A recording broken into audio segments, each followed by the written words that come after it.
નમસ્કાર મિત્રો, હું ડૉક્ટર કોશા મંકોડી વરદ ચિકિત્સા તીર્થમાં આપ સૌનું સ્વાગત કરું છું.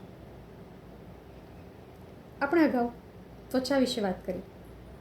આજે હું વાળના સૌંદર્ય વિશે વાત કરીશ. સૌથી વધારે લોકો ચિંતિત હોય છે તો પોતાના ખરતા વાળ અને એની ચિંતામાં પાછા વધારે વાળ ખરતા હોય છે. ખરું ને? ડેલી શાઇન શેમ્પૂ,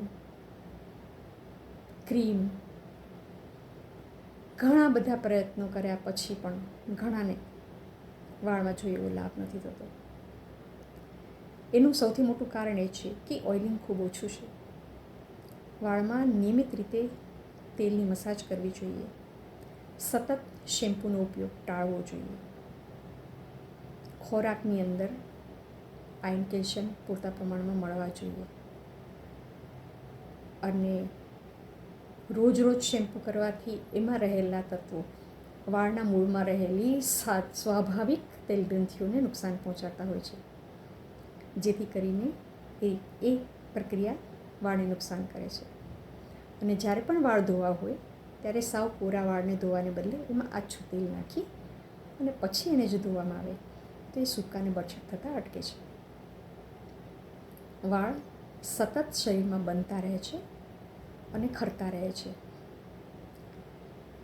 એટલે એની ચિંતા કર્યા વગર માત્ર એની કાળજી લો તોય ઘણું છે. વાળને ખરતા અટકાવવા માટે સૌથી પહેલો ઉપાય છે ચિંતાઓ કરવાની બંધ કરી દો. ચિંતન કરો કે જે પરિસ્થિતિ છે એમાંથી કેવી રીતે બહાર નીકળાય, પછી ગમે તે હોય.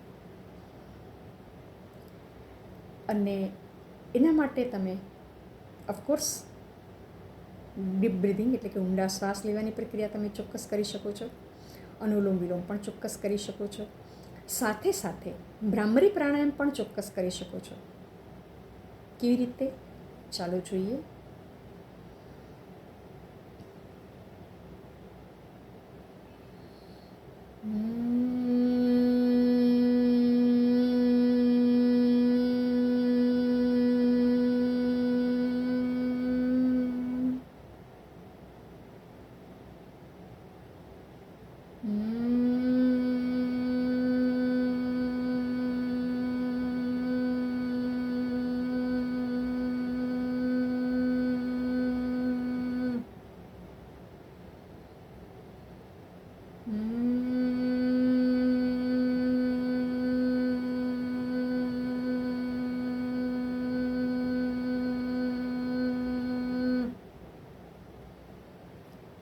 ઓમકાર તો ખરો જ.